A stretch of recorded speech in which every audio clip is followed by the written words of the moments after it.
ও, আমার নিজের তৈরি করা বড়ি তো বেশ ভালো লাগছে। বড়িটা এবার ভেজে নেব।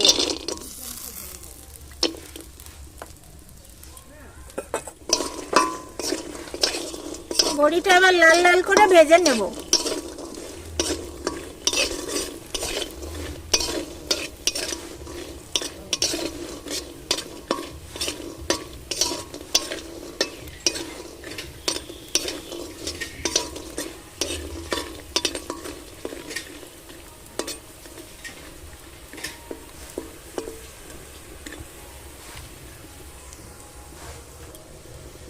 বড়ি সুন্দর লাল লাল করে ভেজে নিয়েছি, বড়িটা এবার তুলে নিচ্ছি।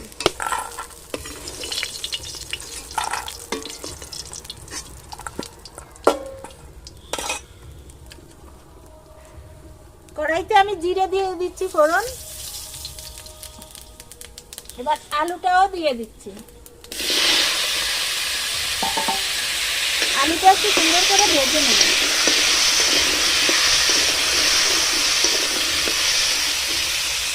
ভাজা হতে হতে চলো মশলাটা করে নেব। ঠিক, আমি নিয়েছি 4টে শুকনো লঙ্কা, জিরা আর কাঁচা লঙ্কা।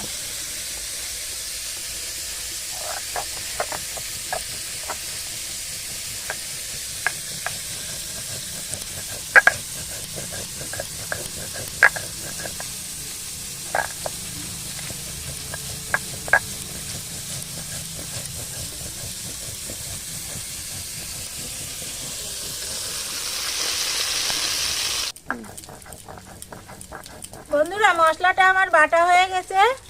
এবার আমি মশলাটা তুলে নেব।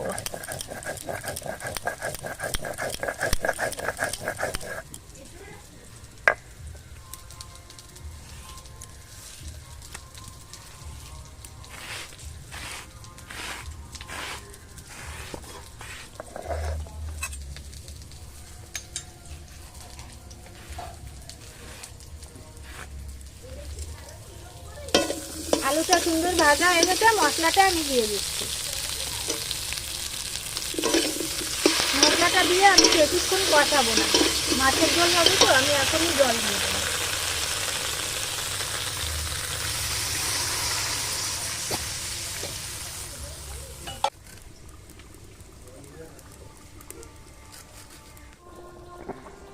ঝোলটা টকবক করে ফুটে গেছে, এবার আমি বেগুনগুলি দিয়ে দিচ্ছি। এবার আমি লবণ দিচ্ছি পরিমাণ মতো, হলুদও দিয়ে দিচ্ছি পরিমাণ মতো।